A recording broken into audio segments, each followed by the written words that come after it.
Good evening. It is the 6th of June. It is a Wednesday.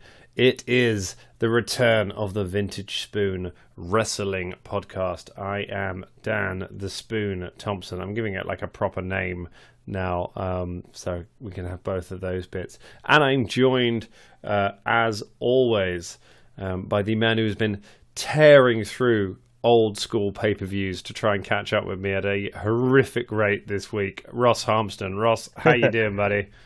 Yeah, I am. I am got wrestling on the brain so far. Yeah, I'm good. What are you on at the moment? Which show? So I'm on Survivor Series 90. Ooh, what happens on that one? That's an exciting. So that's Undertaker's debut. Nice. As the Undertaker. It's really weird though because he doesn't really have a story. It's just a bit where Ted DiBiase just talks about having another person on his team. Just brings out the Undertaker. You're like, okay, That's how I bring new people in.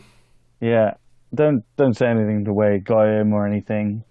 There wasn't a lot of build. I think he got signed and was just shoved straight out there pretty much. So we don't have time to come up with a story. But as well as that, you will hear the munching in the background of that. That is coming from the Bob Backlund to our Diesel, the Yokozuna to our Hulk Hogan, the Mountie to our Rowdy Roddy Piper, who is also to our Bret Hart. They were kind of both there. The much maligned former Apex champion, Vintage Benjamin Shelley. Vintage, what happened? Wait a second, is this a podcast? Are we doing this? We are. Are we doing a show? We're actually doing a show. It's been a while. Like a phoenix rising up from the ashes, we are back. WWE stopped doing pay-per-views, so we stopped doing podcasts. But that was the reason. We're back on it. How you doing, man? Yeah, I'm good, thank you. Just had a lot on recently, a lot of work, non-wrestling related work on that's just getting through. So yeah, it's getting better though. Yeah, nice. I'm up for this. Nice. Exciting times. Do you want to talk about what went down in Apex? Because you had a belt over your shoulder last time we spoke to you. Yeah, I got screwed. No. The odds were stacked against me, and I didn't come out the other side very well. I was put in a cheaters never prosper stipulation match. That doesn't sound like it would favour you. It massively did not favour me. Where if I was caught cheating, I would automatically vacate the belt, and I couldn't resist kicking someone in the balls. I shin-skate myself out of the championship. You lost a championship by kicking someone in the ball. I think only Randy Orton has done that. There you are. I'm as good a wrestler as Randy Orton. There we go. Oh well, we've got a few fun things to do. So what we're going to do this week, we are going to predict Money in the Bank because it's pretty much all been announced. So we can go ahead and do that. So you've got a bit of time to listen to that before the show. We can chat a little bit about the stuff that's going to be happening, and we are going to talk about our top 5 wrestlers of the year so far. 6 months in, we're halfway through the year. Talking about the best wrestlers. From WWE, specifically not from NXT. Vintage has been very clear on that for this one, that he wants wrestlers he knows the names of, which is fair, and it stops me saying Johnny Gargano 5 times. So, and I think there's also the fact that it means that we can actually compare and contrast our list better as well. Yeah, that's fair. No, that's a fair point. So wrestling news, stuff that's been happening this week. Hang on, wait. Whoa. You've already fell off the run sheet and we're only on the first item. Point of order. Shout out to Nick. Hey, Nick. Shout out to Damien. Hello, Damien. You're not a snake. Hey. Shout out to Paul. Hey, Paul. Paul's cat.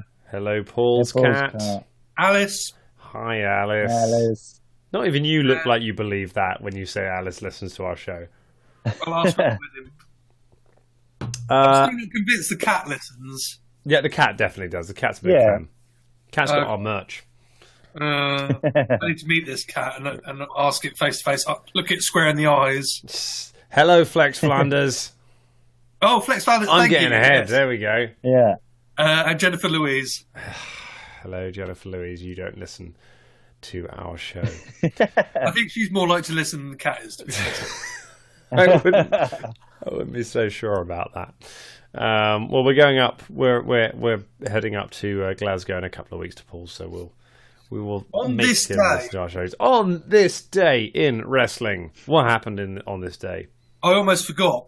In 1993, unfortunately, this one goes a bit downhill pretty fast. Okay. So 1993 was the debut of Diesel. Yeah, so it's quite ironic that you mentioned him. No, that makes. And he was champion within a year, wasn't he? He got super pushed. Yes. No, I was. No, 2 years. 95. I love Diesel. I thought Diesel was really Yeah. cool. It was cool. Ironically, he was like the Roman Reigns of that era, though. Yeah. They just it's because they wanted him to be Hulk Hogan. You know, they gave him a very silly kind of superhero, a bit like they do with Reigns, really. You know, they made him the kind of all-American hero, and he wasn't. He was a big, slightly sarky, funny man, which they got in WCW when they let him actually do his own thing, which is why he never. Plus, he was wrestling Mabel, so that's never going to make it too easy. What else happened on this, Dave? Okay, fast forward to 2003. Yep. I don't know if I can keep a straight face for this one. Oh, Carlito signed with WWE. okay, you know, it's similar. Carlito. Yeah, the only problem is I had to look it up to make sure this was his real name. Yeah. Carly Colon. Carly Colon, that's his real name. Oh, because he's Cologne. He's Cologne. He's part of the Colognes, isn't he? Like they're his. Colon. It's not Colon. He's not Carlos Colon. The legendary Carlos Colon. It's spelled colon. It's the Cologne family. There's no E on the end. It's colon. You're a terrible pro wrestler. 2005. 2005. Yeah. Joey Styles is signed by WWE to announce the One Night Stand pay-per-view. I always forget that Joey Styles worked for WWE. Yeah. Who was it he knocked out? I think it was Bradshaw. I believe that is the story, is that Bradshaw, the only person to stand up to Bradshaw backstage, was Joey Styles. I heard that story, yes, you're right. Who punched him out one day after he'd been slagging off ECW too much. Apparently, he then went on to be the head announcer for Raw as well for a little while. That's so weird. Because he famously his last ever appearance on sort of major TV was in an ECW title match, where he said like one word or like two. He literally said "It's Kane" or something like that, because it was where Chavo Guerrero got squashed by Kane in like 2 seconds, and that was the ECW title match, and it was the only ECW match on the pay-per-view, and that was Joey Styles' last appearance. He quit the company right afterwards. And they wrapped up ECW not long after. Oh, that was the worst thing ever, the WWE ECW.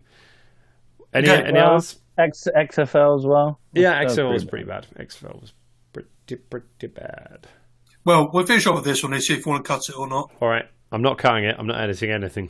I'm literally sticking a theme tune. I'm sticking a theme tune on the beginning, unless you're gonna have to commit serious and Colt Cabana and CM Punk have opened the floodgates now. They've shown you can say anything on a podcast and get away with it. So, well, let me tell you who isn't on horse hormone. Nobody. Everyone's on horse hormone. 2011. Vivid Video, if you've heard of them. It sounds like they make porn, but then I think that about most people. Funny you should say that. Vivid Video announced that former WWE star Chyna will be starring in an adult feature, which is named Backdoor to China. Oh, Isn't that with X-Pac as well? no, that's One Night in China. That was like mid. That was the sequel. That was the sequel. That was. Oh, that's really sad though, because that's not far off when she died, 2011. Like, she didn't have a lot more time left, so she was, and that, the porn career was kind of. She was not in a good place when she made those decisions, those things. All will be put right when she gets put in the Hall of Fame. Don't worry. Oh, why has that not happened? Like, just if you don't have the courage to do it, just put all of DX in one big thing and just have a picture of her as part of it to say that she's there. Like, she's so important to wrestling, and just because she's the new boss's ex, and the boss's daughter doesn't like her.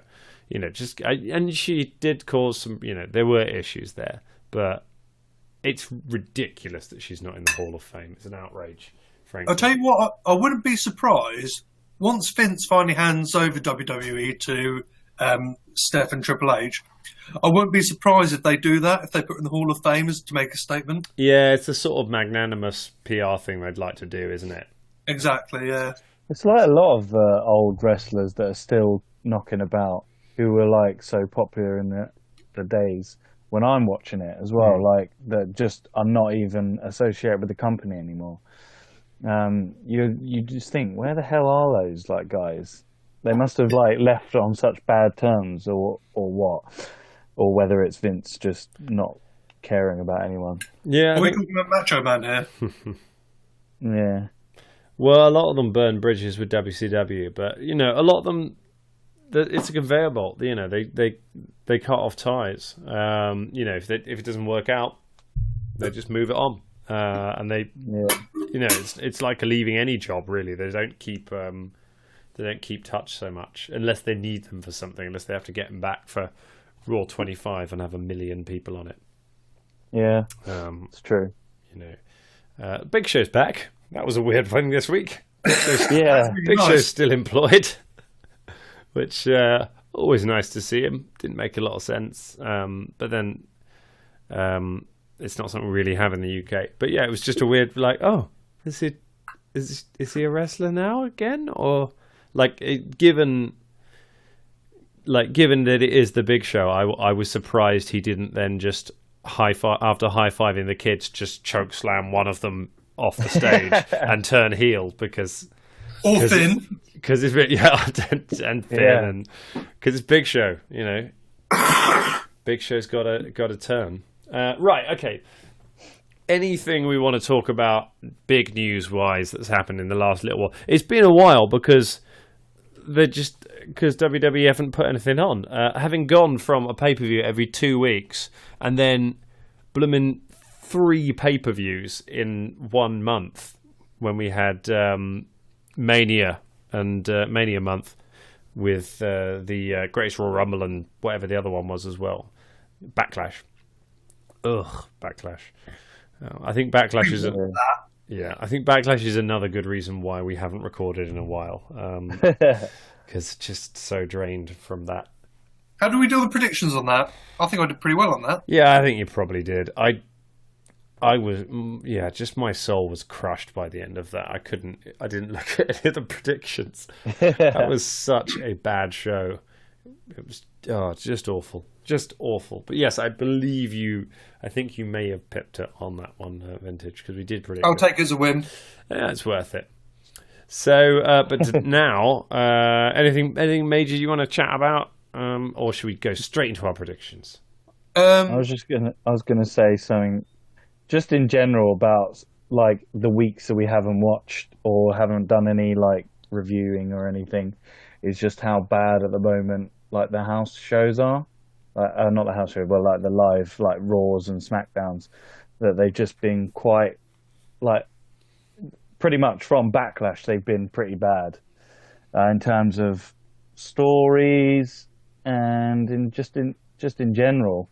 they've all been just lackluster, and especially Raw. Raw's been really bad these last few weeks. It's just not good at the moment. SmackDown's been all right. SmackDown's been okay. I've been enjoying some of the stuff they've had on SmackDown, but yeah, I don't know. What do you guys think? I'm finding it really hard to watch Raw and SmackDown at the moment. I'm literally only watching them, I think, because of this podcast. Otherwise, I would just be waiting and watching the pay-per-views like I used to do. It's about as bad as it has been since I started watching wrestling again. I'm just not interested in a lot of what they're putting out, which is an awful thing to say because the talent is so strong at the moment. Arguably, moving everything to SmackDown was not a good idea. Moving everybody to SmackDown, rather, which I think we now know the reason for it because they signed an enormous deal with Fox for SmackDown. So that's why they were making SmackDown suddenly look like a big show because it's going to be making ridiculous money now. It's this weird dichotomy. Yeah. Bear that in mind when you do top 5 list on how many are in Raw and how many are on SmackDown. That'd be interesting. Yeah, that's worth thinking about. It's a weird sort of thing where the quality of the show. Everyone's saying the quality of the shows is down, and the ratings are down. The ratings are going down every week, and we keep getting told it's a crisis. It's a crisis, and then the networks they renew their deals or they get new deals with Fox, and they are making incredible money. So somebody values it. It's clearly working. I think we had an interesting experience when Ross and I went and saw Raw live when it was here in the UK a couple of weeks back.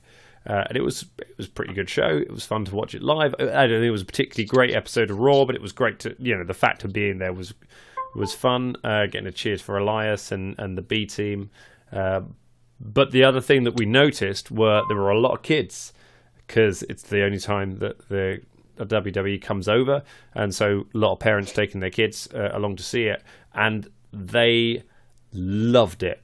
Like, there's a little kid on our row who thought Roman Reigns was the coolest thing in the world, and everything that happened was the greatest thing that had ever happened. Much like we were with Diesel, mate. Yeah. Same thing. I know, and you can't. It does make you feel like, should we stop being just cynical, smarky internet fans, and just let these kids have the thing they like? And then you think, no, Roman Reigns, these kids need to learn. Otherwise, they look back on their childhood like we did and be like, "Oh, we thought Diesel was great." Or they become tag team champions with Braun Strowman. They might be. Yeah, that's open to anyone. Anyone could become a tag team champion. I'll throw that spoiler out there. Shockingly, Nicholas is not in my top 5. No, he was on the cusp. He was nearly there. So how do we want to do this? Do we want to do our top 5s first, or do we want to go straight into our predictions? Which do we value more? I think we should do predictions first. Yeah, all right. We'll do the predictions. Let's do predictions. Yep. Do predictions, and then we'll roll in our top 5s at the end as a little bonus discussion.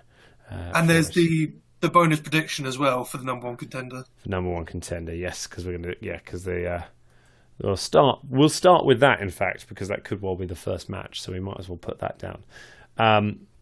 So we know that there will be a Raw Tag Team title match. The what are they called? The Deleters of Worlds? Is that their name? Yeah. Bray Wyatt and Matt Hardy. Yes, Deleters of Worlds. Yeah, they will defend their Raw Tag Team championships against whoever wins this big mega match.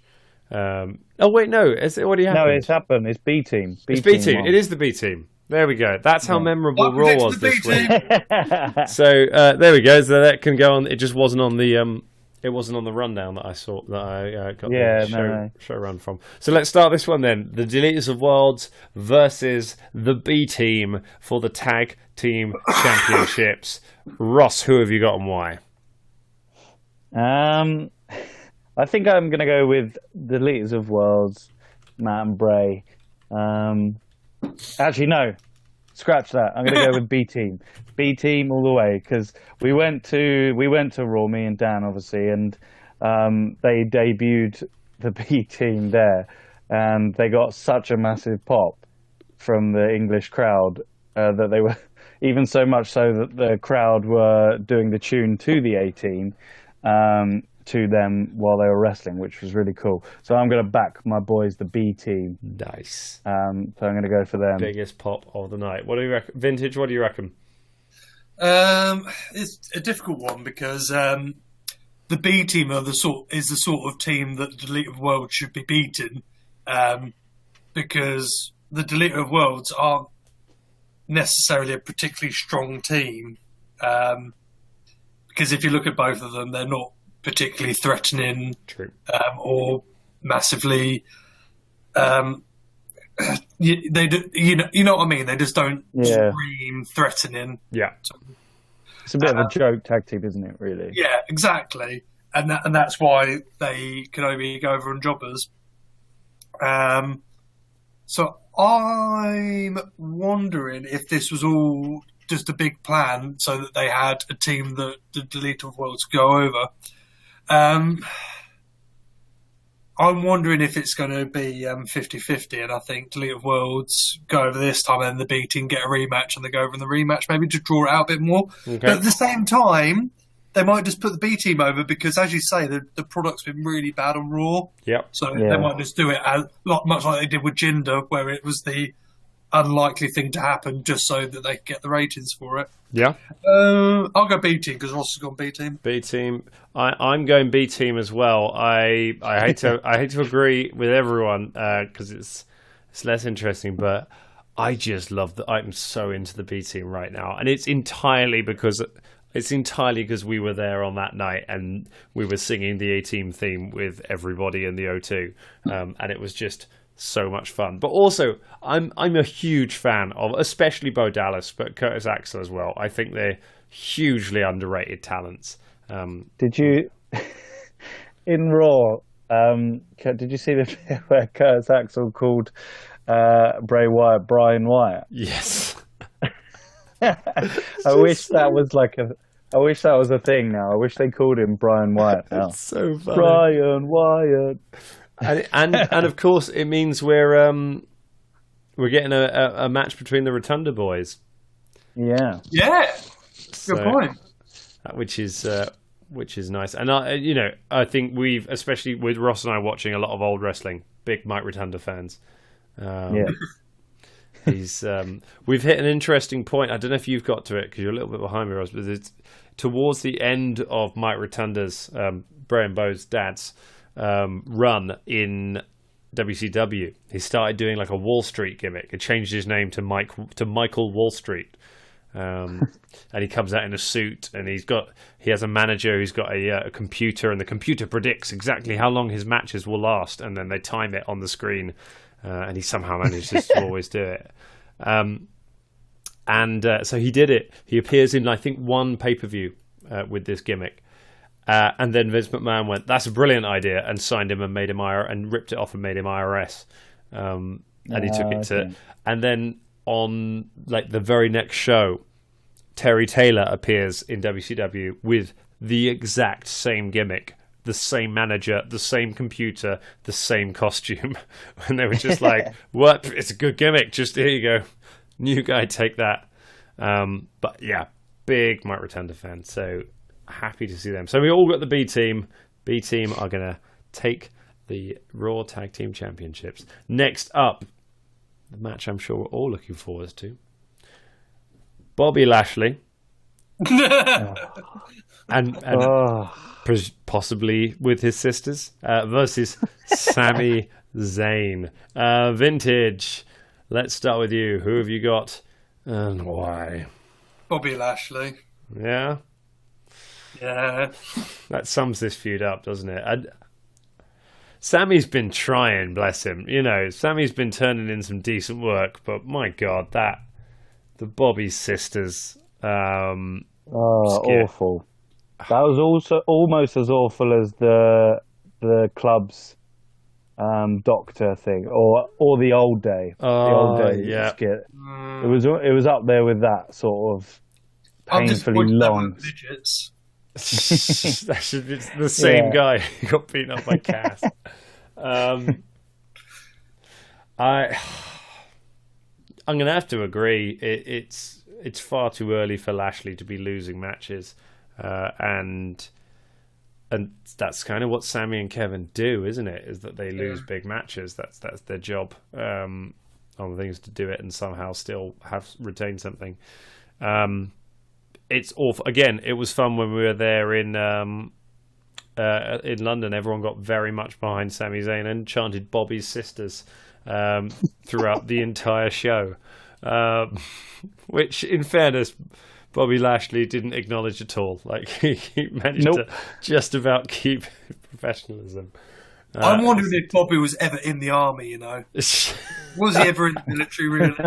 That was such a weird moment.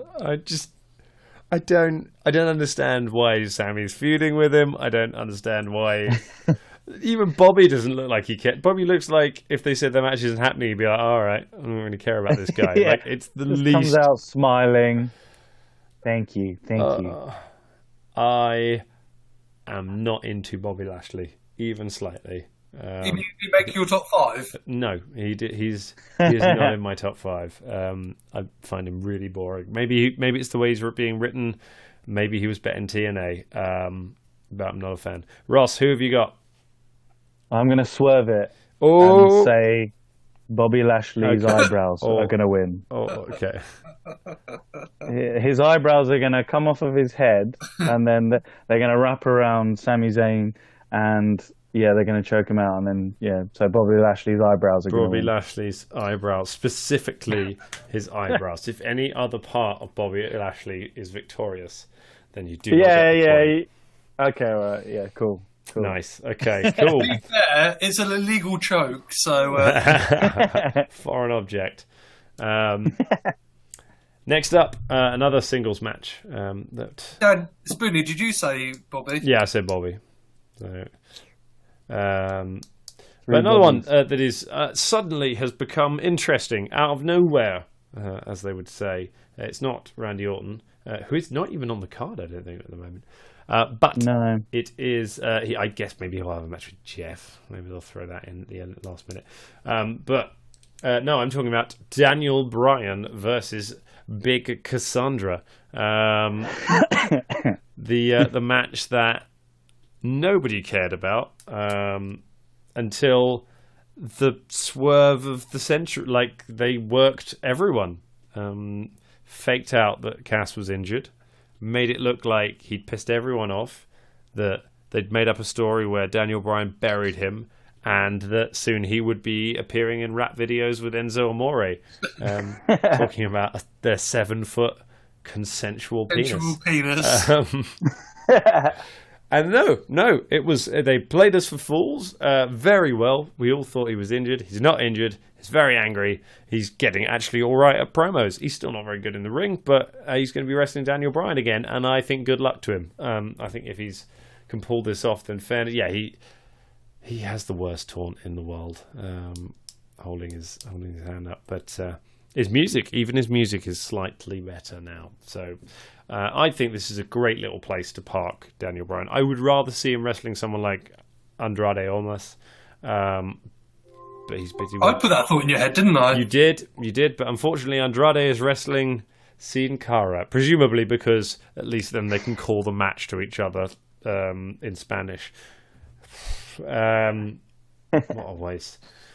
To be fair, though, that Almas guy has had 5-star matches with guys who can't speak Spanish. So. Yeah, he's a 5-star. Yeah. There you go. There's another swerve. Andrade Almas is not in my top 5. Only because you could have had him. I know. Only because I knew you. Because I thought you would give me stick over the fact that his 5-star match didn't take place in WWE. Like he's only had like two squash matches against jobbers in actual main roster. To be fair, I'd be disappointed that you'd put him in your top 5 over other wrestlers who've been on the main roster since January. He would have been on it if I'd felt I could get away with that because that match was so good. But I'll start us off. So Brian and Cass, I think, 50-50. Like, it really will be a burial if Cass doesn't win this. So I think Big Cass is going to take this win. He's going to kick Brian in the face, and then Brian will say, "Oh dear," and go off and do something else. Or go to All In. Ross, what do you reckon? I'm gonna have to go with my boy Daniel Bryan. Always got to go with your boy. Yeah, I want them to do well. They might be doing the whole underdog thing. Is he going to beat this big giant? But then again, yeah, you're right. It could just bury Big Cass after this big push. But because he's one of my favorite wrestlers, I'm probably gonna have to just say him anyway. Nice. So yeah, Daniel Bryan.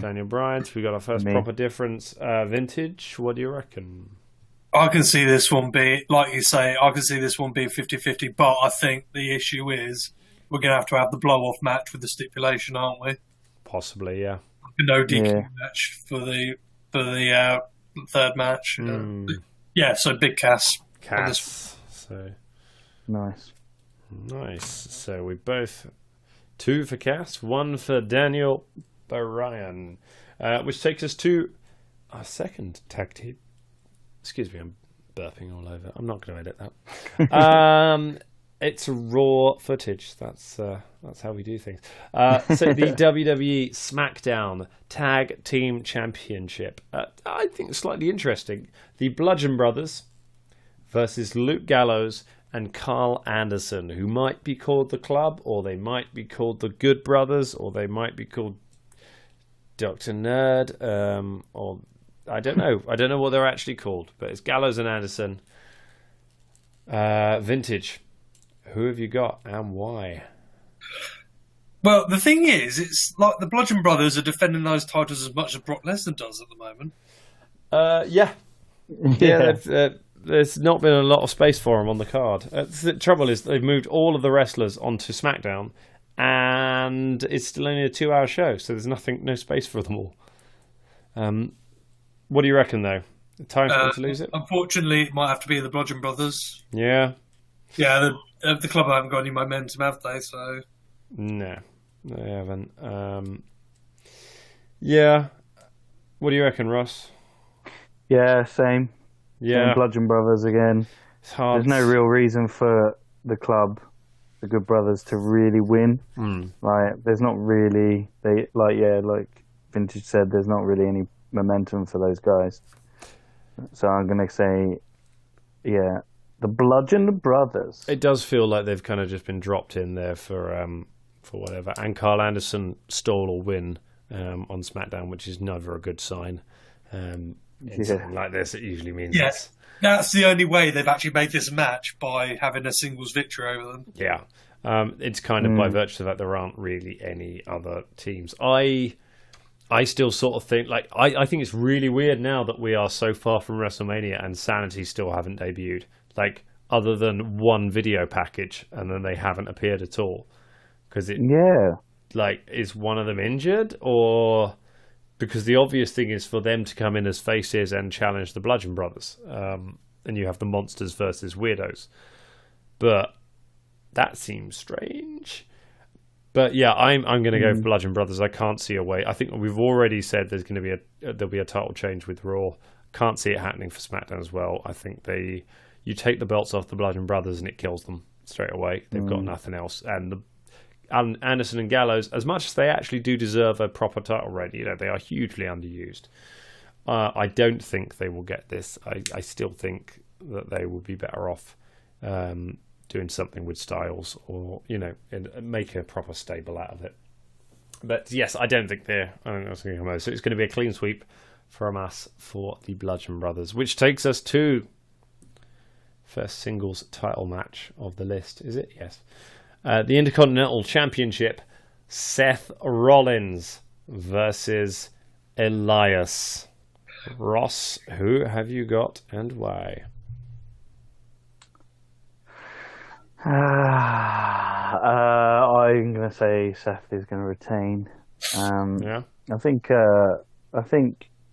Elias will give it a good go, but I can't see him.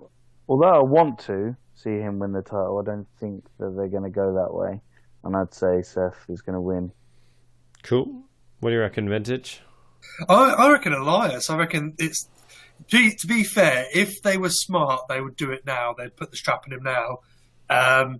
It's got to be Elias. Because the thing is, Seth could take a loss at this point and he'd still be massively over. And they could have such a good program as well with Seth chasing the belt. So, and he's not, and he doesn't need that belt at the moment. So it's got to be Elias, right? I agree. It feels, on the one hand, it feels like they are settling in for a long title reign with Rollins, but also they do need that belt to move around because they haven't got any other singles belts, men's singles belts on Raw. I mean, he is kind of the main champion on that show, so do they want to keep it in one place? I have a sense that Rollins will keep it on this occasion, but I do think Elias's time is coming. I don't think... Yeah. I could see them maybe doing... Like, we have a feeling that Lesnar will defend at SummerSlam. And I could see them trying to do Rollins versus Lesnar title for title. And then they'll put the Intercontinental title on Lesnar, and then we won't see either of them. I'm going to be tag champs with Nicholas as well. Yes, I'm becoming more and more convinced that Seth Rollins is going to be the man that takes the Universal title off Brock Lesnar, that he is the guy. And I think if they did it as a title for title thing, that would be amazing. And have him hold them both up, and that'd be a great finish to a pay-per-view. But we'll see. So I'm going to go Seth. And then we have SmackDown Women's Championship match. Asuka versus Vintage's favourite wrestler in the world. I'm trying to make it walk. Are we doing videos today? Yes, we are. So that was worth it. That was worth doing. Little Miss Money, Mella is Money, Carmella. Wow. I don't know. I'm liking Carmella more and more. I think she's the champ. She is the champ. I think how she won the belt was brilliant. I don't think beating Charlotte Flair clean did any favors for anybody because no one believed it on her side, and it did real damage to Charlotte. It was a really stupid thing. They should have just transferred Charlotte away. So she couldn't get back at her with it, or come up with a reason why she couldn't just take it back. I think that I can't, based on what's happening what I think is happening in other matches, I think Asuka is going to win it. I think they're going to put a belt on Asuka and do something with her as champion. Maybe back and forth it a little bit, but yeah, I think Asuka's going to win this first opening round. I'm already slightly regretting saying that. Vintage, what do you reckon? The thing is, I can totally see Asuka winning, and it's going to happen, but I can't bet against Carmella. Good man. Go with your heart. The issue is, though, I really hate her super kick. It's really horrible. It's not very good, is it? It's absolutely awful. To be fair, I don't know if it's because she does it to like opponents who are knelt down. Yeah. That's why it looks so bad, but it just looks awful. I wish you'd just use that like head scissors submission instead. Yeah, it's all right. It's a good one. It's not a bad move. No sign of the Iconics in the last couple of weeks. Well, they probably get bigger boobs. They're doing, but like they seemed like maybe they were gonna become. They were like gonna join with Carmella and be like. Can I ask you? Yeah. If the fine is $1 for every download, yeah, how much could we conceivably get fined? Like $15. I mean, I'm pretty sure you could pay for it with a change in your pocket. I mean, you couldn't because it'd be dollars. But I think the exchange rate would be the only thing stopping that happening. We're a popular show. Thank you for listening, Nick. Thank you very much for. maybe Paul's cat, and all the people that actually listen to our show, and all the people we think we pretend listen to our show. Thank you for doing that. Please rate us on iTunes. You can't. We don't on iTunes. We're just here. Like and subscribe. So you reckon you're going to go with Carmella? Belzy, yeah. Cool. Z's. Ross, what do you reckon? Asuka. She's going to destroy Carmella. Surely she can't just murder her. Like, that would be... Yes, she will. She will destroy her. And then she will never be on TV again. And she'll be there with Cass and Enzo. And consensual penises all around. And Vintage as well. Vintage can go and join. Oh, can I have a match with Carmella? You can have a match with Carmella. You can... I mean, Ellsworth has created the intergender championship. Like, he's made his own Andy Kaufman belt that he's now shops around the indies, so you can go join that scene. Not so cute wrestling him, if I'm honest. Well, he already knows Carmella, so that's your way in. You win that belt, and then you challenge Carmella.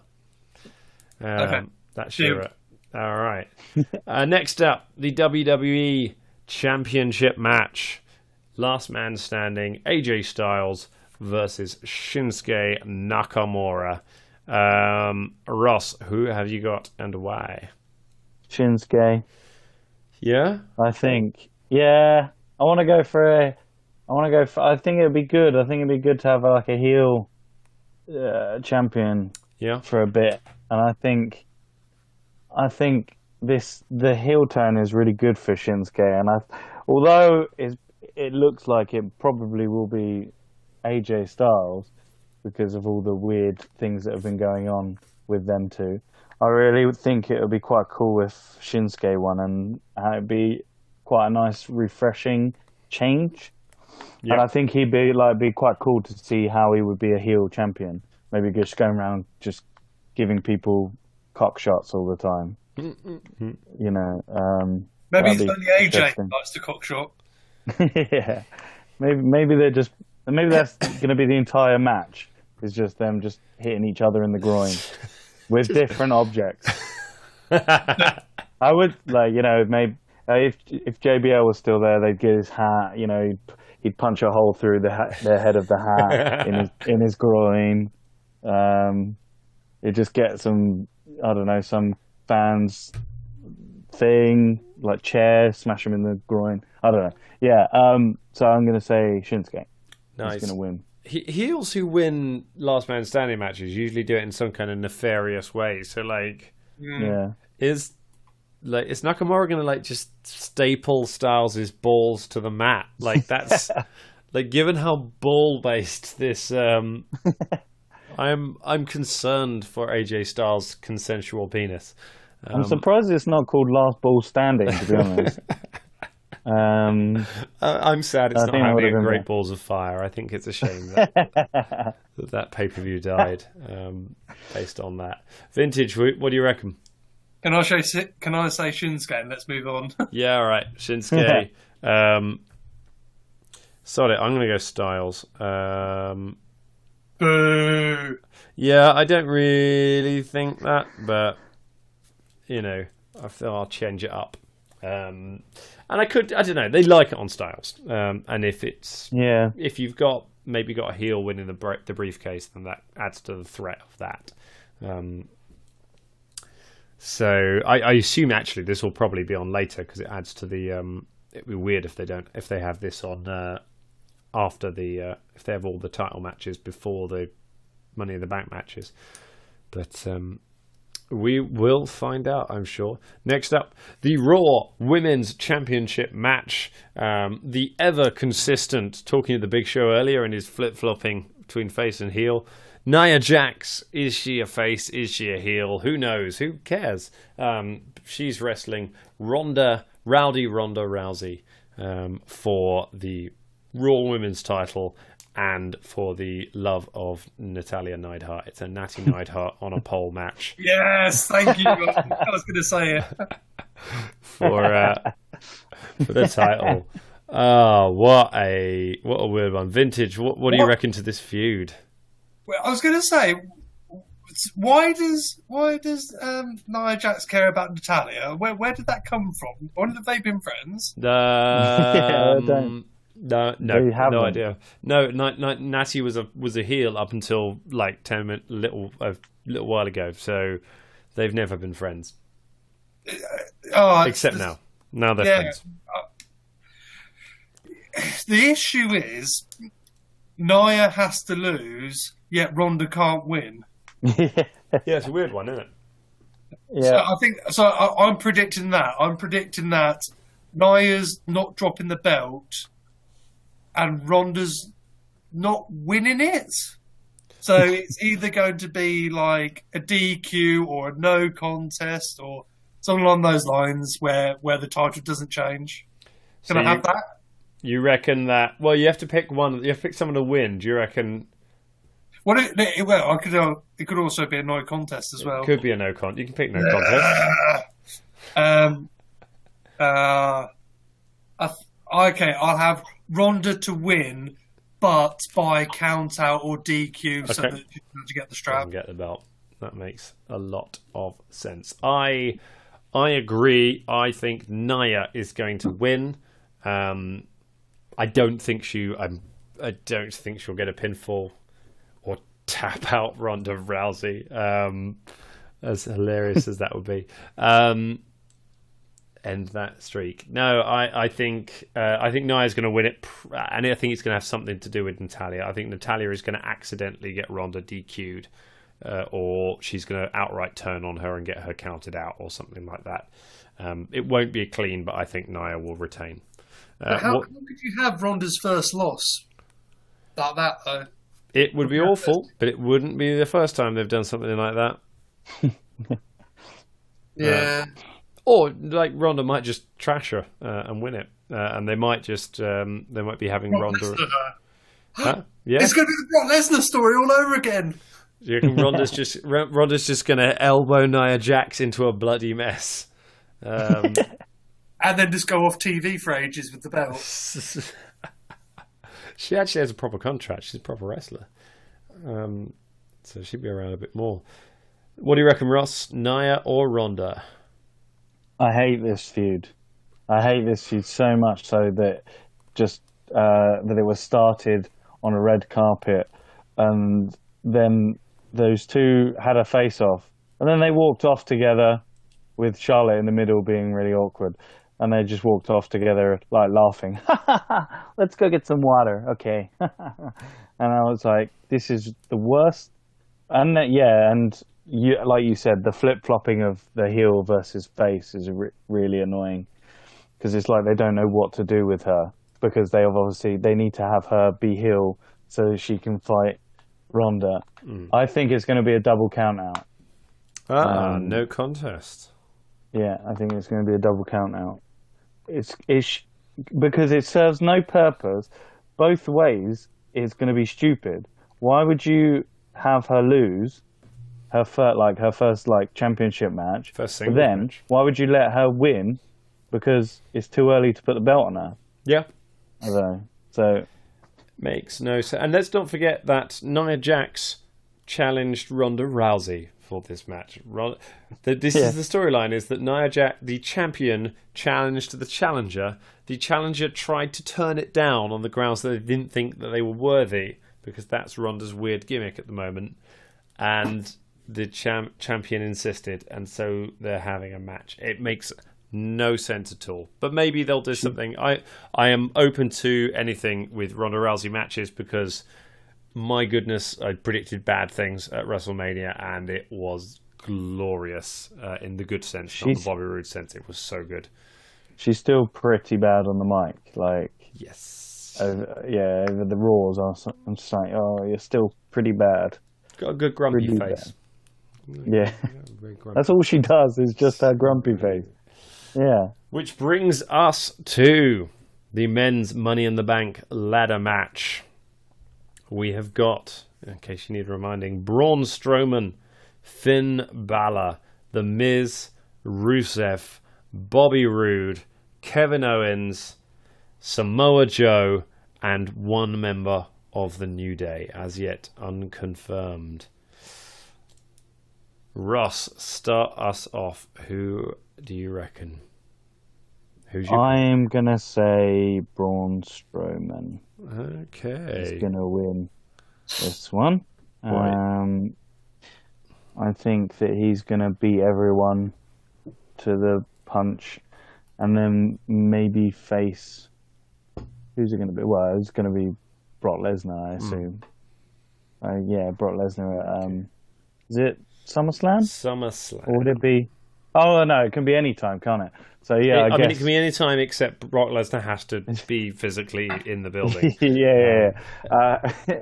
Yeah. So I'm gonna say Braun Strowman is gonna be my pick. I don't really have a reason. I just think maybe him.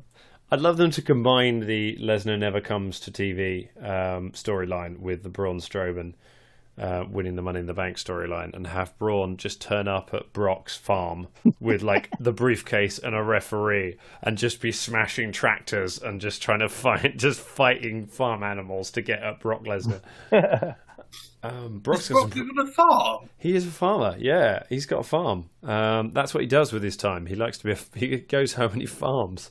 And he shoots enormous guns. There's a lot of photos of him firing like old Russian YouTube videos, just firing assault weapons into the air and things, because he is like he's basically like 6 Vladimir Putins strapped together. The ridiculous one. Vintage. Who have you got and why for this? Joe. Yeah, I think it's Joe. No one's cashing in on Brock. You know, Seth did that. Yeah, it only happens once in a lifetime. No one's cashing in on Brock, so whoever Brock drops the belt to is going to be a face. So it makes sense to have a heel carry the briefcase, and Joe would just be awesome with the briefcase. Yep. Yeah, Joe would be so good. Those threatening promos if he's got that. He'll just come out and it'd be so good. I would love to see Joe with the briefcase. That would be so cool. I'm with you. I can't see it being a Raw guy who's going to win this. I think it doesn't fit with. There's no threat because there's no champion on Raw. You know, Brock's never there, so having someone walking around with a briefcase doesn't do anything. The only way it's useful is if Brock drops the belt, and then you can do something with it. And like I toyed with the idea of maybe Balor, and it's a heel turn for Balor after Braun or whoever or Seth wins the belt clean from Brock. Then you have Balor kind of cash in on them. But I still don't see it being a Raw one. So I am going to go, because Money in the Bank likes being left field. It likes being surprising. It likes coming with things. I think Big E is going to enter the match. Can I say the member of the New Day? Whoever it is, I do have to pick one. The thing is, I'm glad you said... no, that's fine.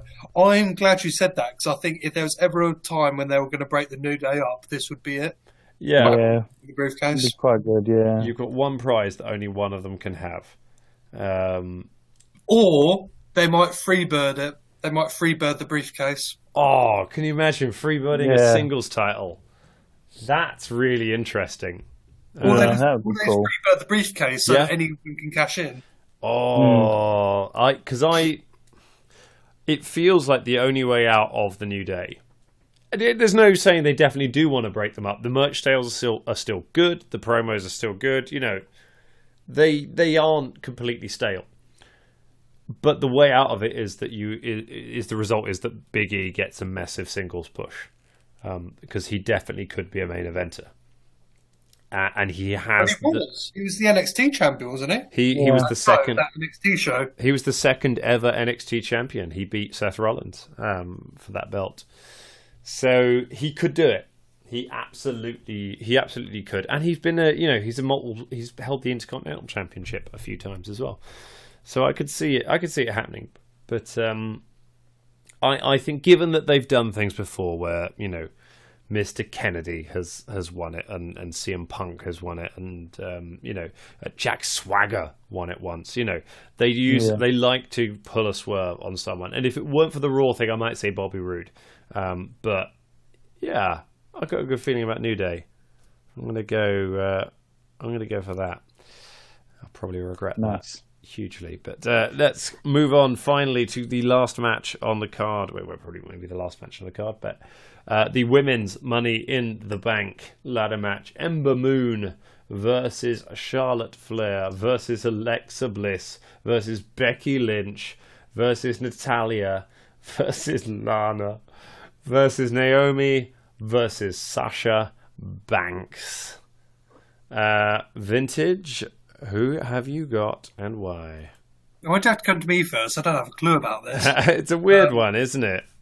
I could see Sasha winning it just because of the Banks thing. Yeah, Money in the Banks. Yeah, and the fact that her and Bailey's storyline didn't seem to be going anywhere. I could see her having the briefcase for that reason.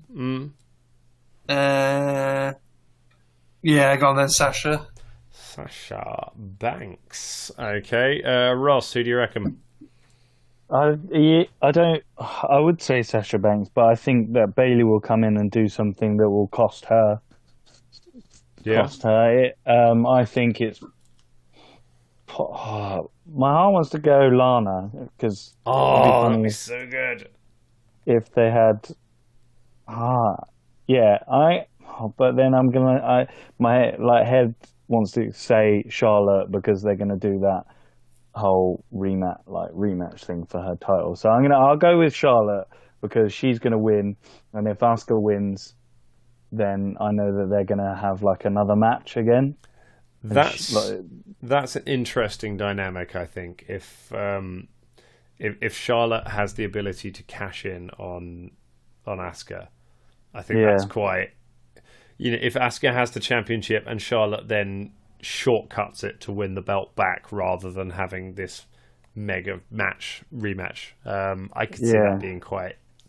Because I like Charlotte as a heel. I want to see her as a heel more. Cool. I think I was going to say Sasha because she's not really doing anything and she's the safe bet, but she never really seems to win these things.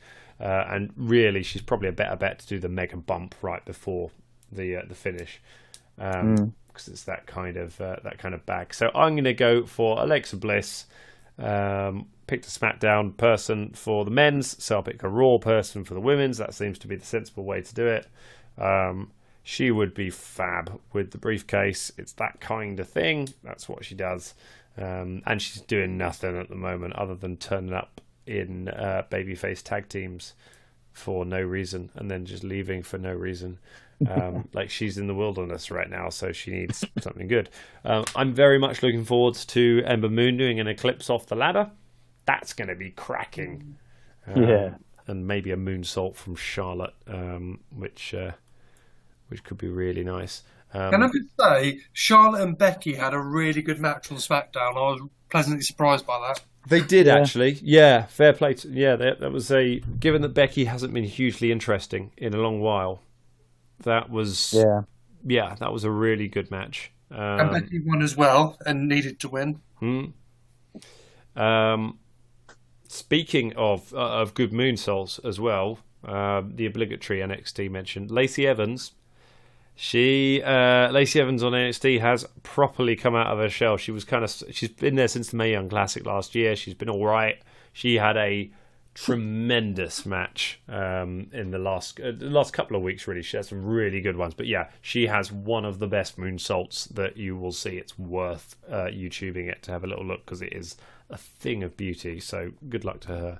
So those are our predictions for Money in the Bank. Wait, there's one more. What's the other one? Roman Reigns versus Jinder Mahal. Oh yeah, it's written down in front of me, and I've just skipped right over it because. We all want to do that. Yeah. So that'll be move on. That's going to be the main event, isn't it? That'll be the despite everything. That'll be the one that goes on. Roman. Yeah, it's all Roman. Okay, Roman. I won't even write down who it is. I'll just underline it. There we go. Roman Reigns main event. Everyone will. I hope. I mean, if anyone's still watching by that point, let us know who won that match. The Chicago town are going to go mental. Oh my god! Like that could be the face turn of Jinder. If they actually they're gonna either walk out or they'll just be shouting obscenities at him the entire match. I want them to turn up with signs in Hindi. Is it Hindi or Urdu that Jinder Mahal speaks?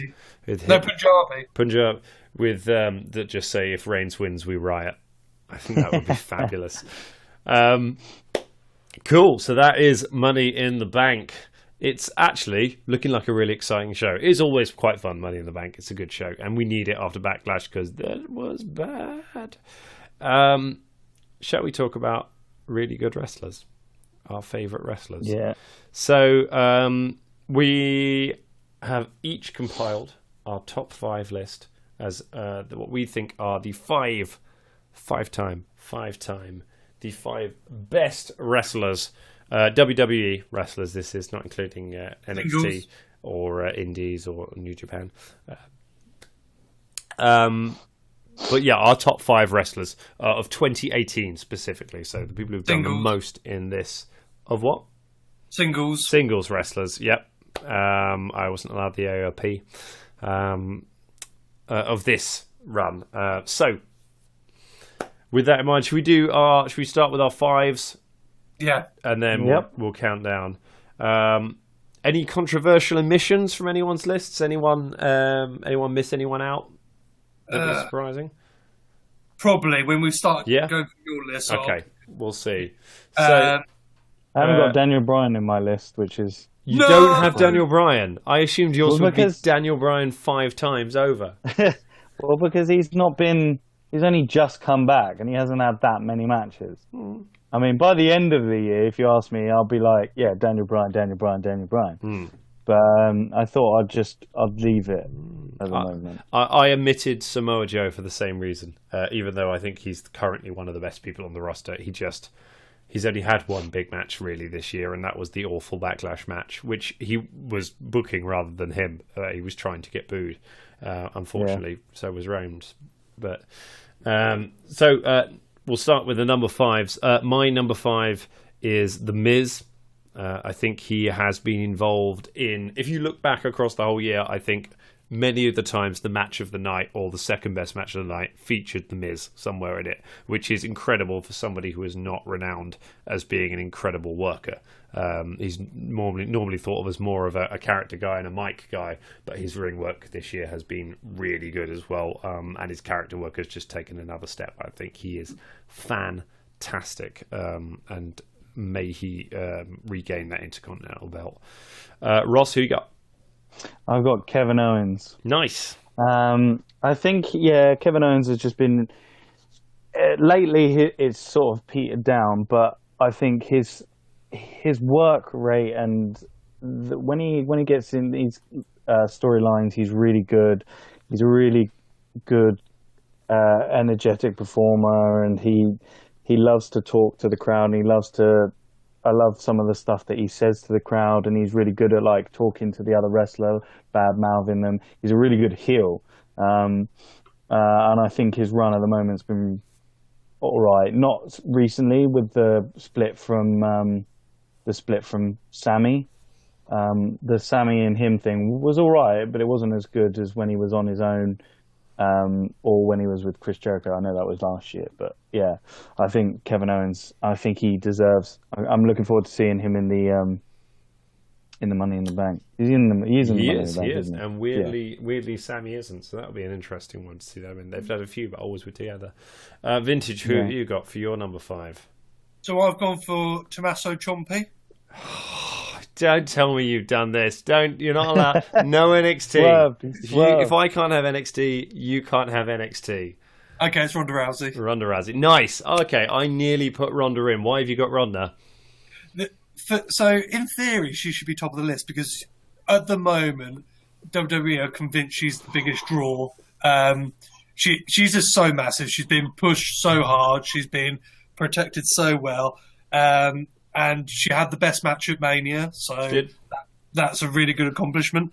The reason she's at number 5 is just because obviously she's not had any major accomplishments so far in her career, but the fact that she's just so massive and so over and such a huge draw means she has to be on the list for me.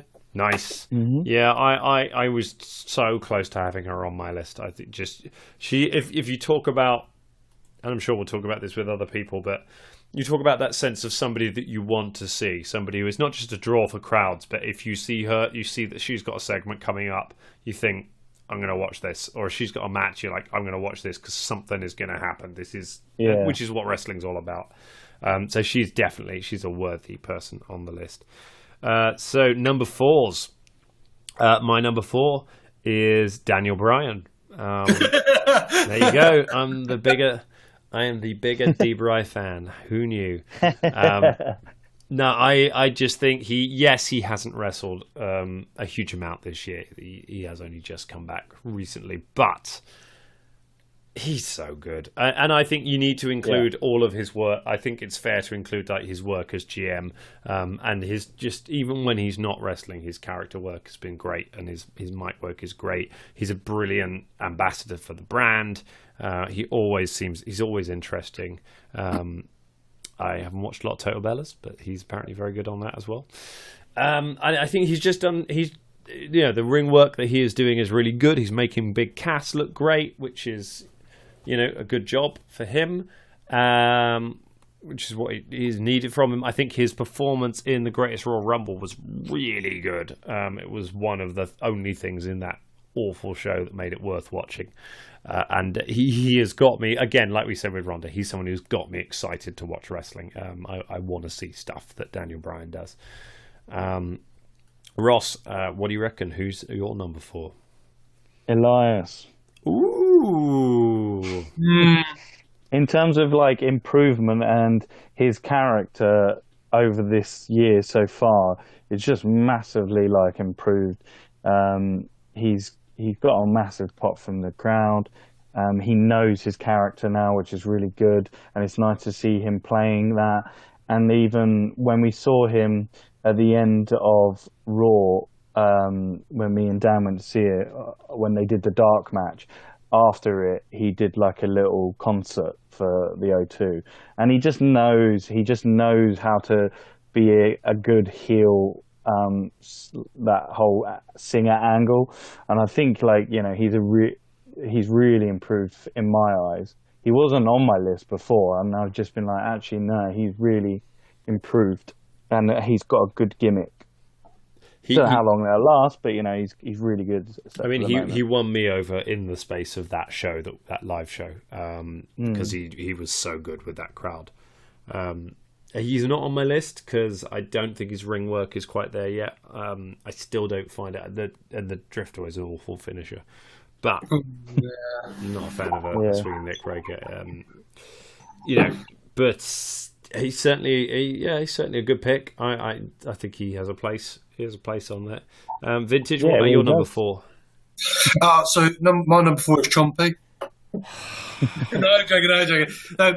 I was going to say Elias was probably number 6 for me. If Elias had an accomplishment this year, if he'd won a belt or something, then he probably would have shot up all the way to number 4 for me. Nice. Number 4, I actually have Joe. Okay, And I think Joe was injured at the start of the year, wasn't he? He was, yeah.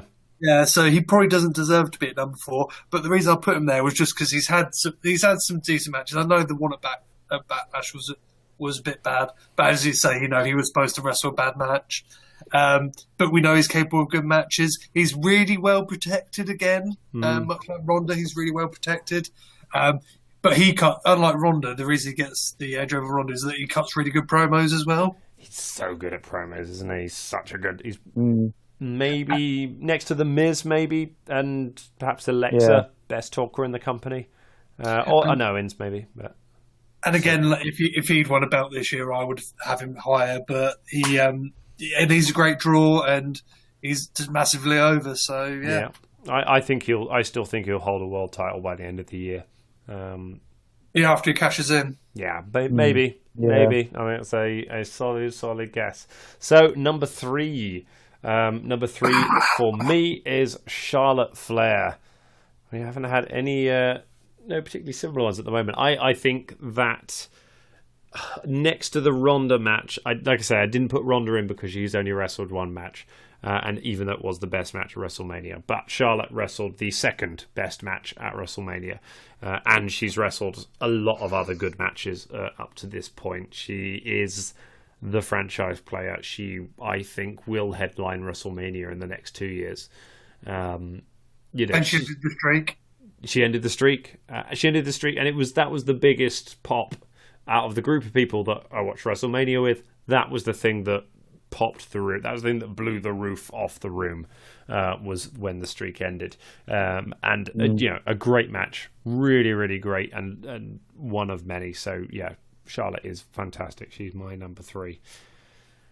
Ross, what do you reckon?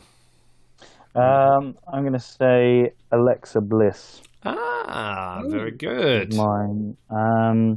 I think I didn't have a lady in it, and I didn't think about them until I was like, actually, no. She's been really her character work again has been really good this year. She's a really good heel. She's been a really good champion. When she first debuted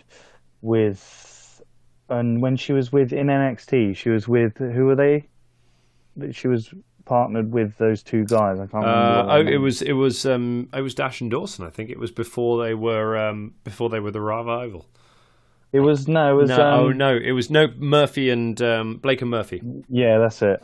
When she was with them, I wasn't really sold, but when she got moved, since she's been there, she's come into her own, and she's really good. She's just really good, and I think she deserves to be in the top 5 wrestlers of this year. Yeah, purely because of what she's done as well. I think she was a good heel. Very good. I think her Elimination Chamber performance is one of the performances of the year. The performance in the match, right through to the promo after it. I think just a brilliant heel throughout. I think really, really great. Yeah. All right, Vintage. Who's your number 3? Well, I haven't chosen a girl. It's Braun. Braun.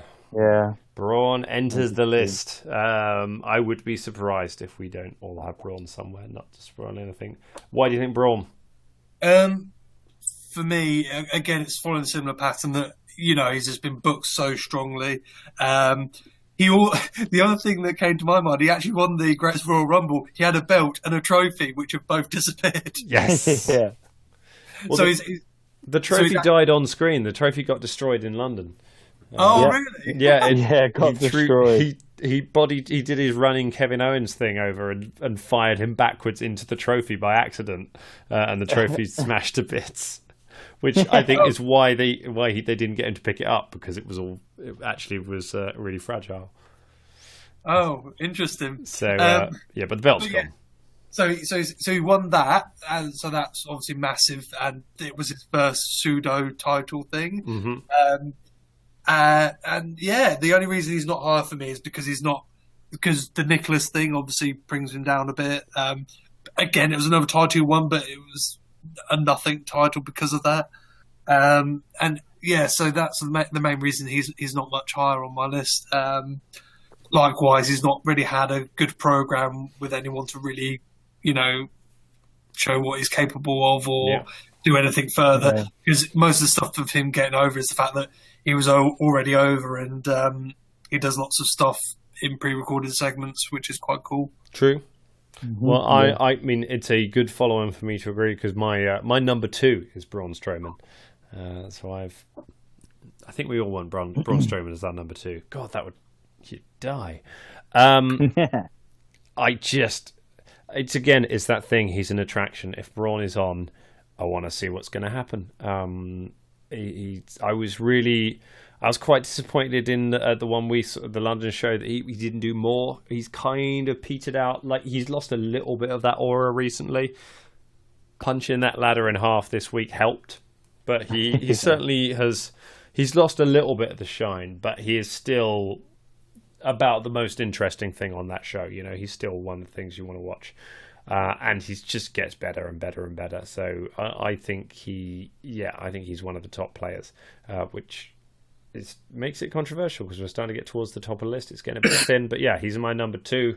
is Mr. Strowman. Ross, who is your number 2? Seth Rollins. Okay. Can I just say Seth's my number 2 as well? Yeah. No, So you both got Seth. Why have you got Seth? I think he just, again, he's really improved him, and having him be the champion has been really good for him. Even down to his theme tune, having the Burn It Down, all the crowd going massive when that Burn It Down comes on, and he's a good champion as well.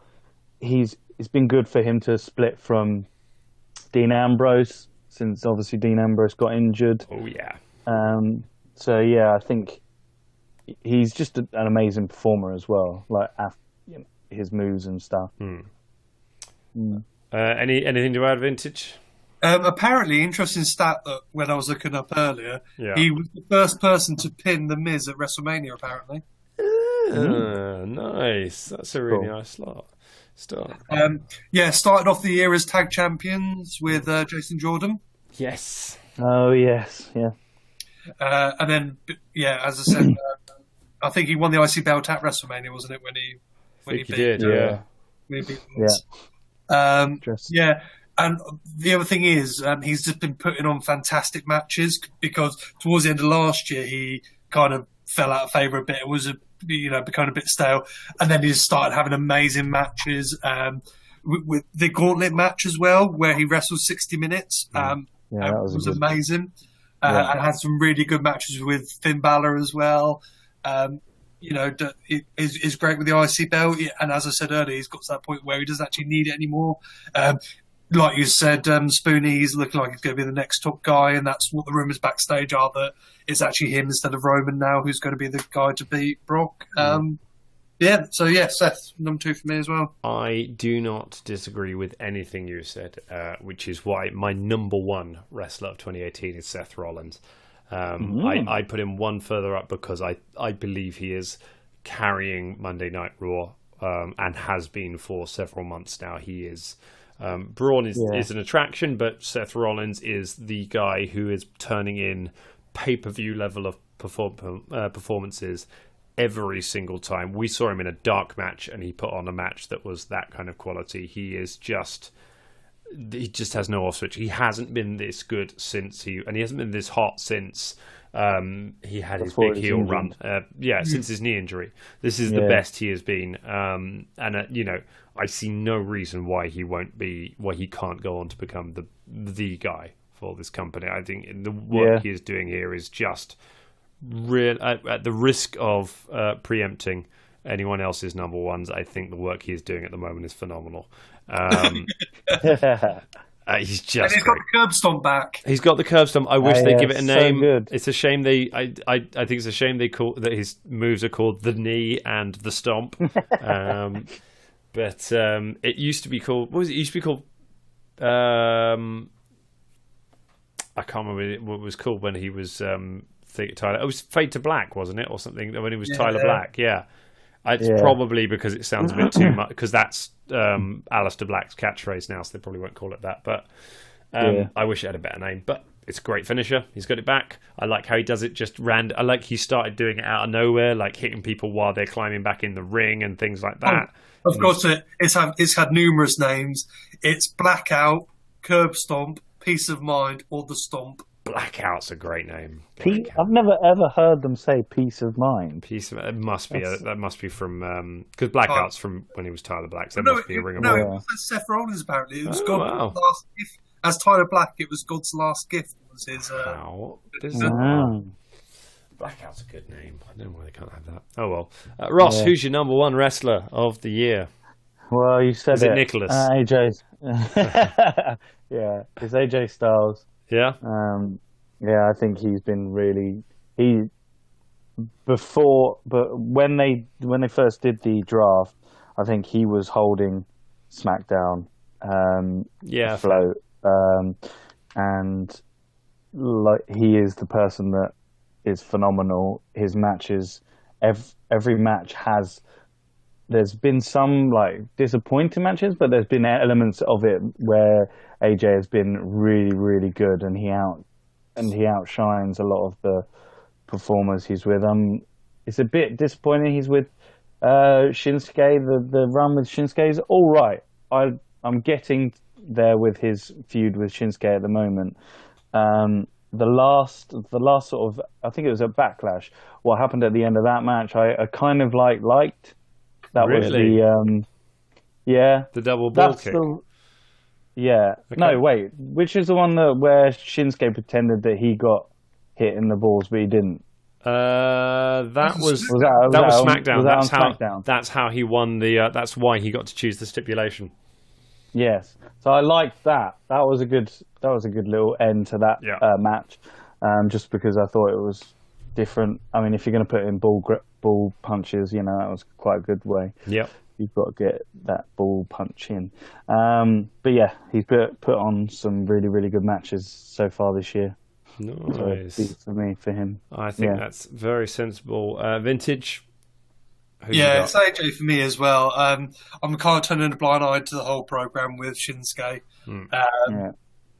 It's a problem that he's not able to put on the matches he's capable of. But at the same time, he had a really good match with Brock Lesnar. But that was last year. Yeah. Last year. Yeah, that's why he's not on my list. Yeah. I was going to say that was going to be my next question. Try and work out why he wasn't on your list. Yeah, it's because I do think he's one of the best wrestlers in the world. But I think that he hasn't been given the platform to do his best work this year specifically. I think he was doing some great work last year, and certainly last year he was carrying SmackDown. And his match with Brock was one of the best matches of the year. But yeah, the program with Nakamura just hasn't really grabbed me. I don't think they've never quite turned in that match that we want them to see. And I can't think of a moment from this year that has just made me freak out when I think about AJ Styles. He's consistent, and a lot of that is because he's raised the bar of what we consider consistent so much that when he turns in incredible performances, they don't seem as incredible. Whereas Rollins somehow still makes them feel special. I don't know. I feel weird not having him on there, and really maybe he should be there, ahead of the Miz, because he is objectively probably the best worker in the company, or at least the top two. But his program, his booking hasn't done it for me this year, and I want to see some better stuff. I want to see some stuff that I'm more interested in. But he's the champion as well, and he's been the champion for quite a while. Yeah, he has, but that belt's been so damaged in the last couple of years. With everything that has happened to it, and with how it has just been consistently portrayed as the B belt, as the less important belt, to the one that we never ever see. And it's only recently that it's starting to feel like a proper belt again. And until they start making that the main event of pay-per-views, like it should be the main event of Money in the Bank. There's no other reason why. It wasn't the main event of Backlash. Roman Reigns versus Samoa Joe for no reason was the main event of Backlash. Shows how much they care about the world title, and that has an effect. It damages the belt, it damages the product, it damages the people carrying it.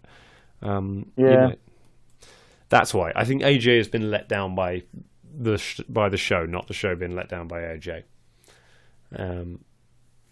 It is hard, isn't it? It's always that way of not trying to replicate a match that happened in another wrestling promotion, and trying to put it on in another, but forcing it comes across forced sometimes. But some interesting picks in the no Finn Balor on anyone's list. No who else? No Nakamura, no Asuka. It's really hard for me to put Finn Balor on because he's just not done anything. I mean, he's had some really so bored of Finn Balor. Needs to turn heel. I was going to put Big E. I was going to put Big E in one of my top That'd be spots. Fair. I had Chad Gable and Drew McIntyre hovering around there for a little while, but I just don't think they've done quite enough this year. Even though everything they've done has been brilliant.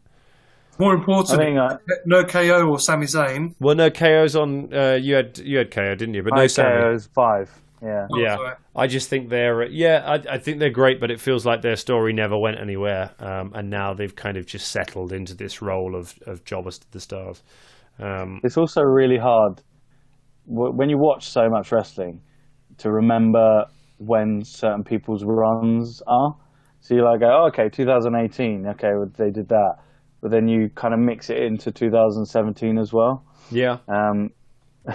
So sometimes when I'm thinking about Kevin Hart, I'm like, yeah, he did that. Oh, no, that was in 2017 as well.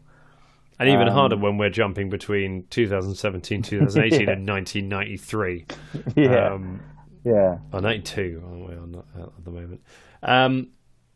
Well, and of course, no Bobby Lashley on any of our lists. And no space for any of his sisters, which is a shame. We hope we see them in 2 weeks at Money in the Bank. Any last things you want to add before we sign off? It's been a long one. Shawn Michaels wants to have one last match, apparently. Shawn Michaels wants to have one last match. He's hinted Daniel Bryan, AJ Styles, or Johnny Gargano. Shawn Michaels versus Johnny Gargano would be the match of the year. Actually, Shawn versus any of those guys would be, but let's hope it happened. Fingers crossed. Watch NXT last week's NXT with Ricochet and Velveteen Dream's sort of little promo for their match. Yeah, so good. Out of respect for you, Vintage, we've not predicted any of There's a takeover before Money in the Bank. It's going to be takeaway. It's going to be so good. It's going to be so good. Johnny Gargano and Tommaso Ciampa are having a street fight this time, which is different to an unsanctioned match. Because we did this already. It was meant to be a last man standing, but then they stole that for the main roster, so they're having sort of the same match.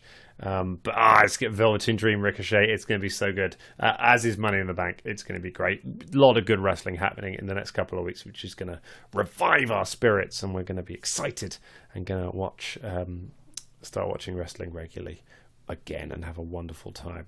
And forget about Bobby's sisters. Please don't show up at the show. We have a 2-minute match. We don't want to see any more of that. We want to see Big E crushing everybody and running away with a briefcase, or Joe, or any of them. We'll see. We'll see you afterwards, and we'll see who won these predictions, or we won't. We don't usually, but either way, have a very, very good Money in the Bank. Good night, everybody. Bye.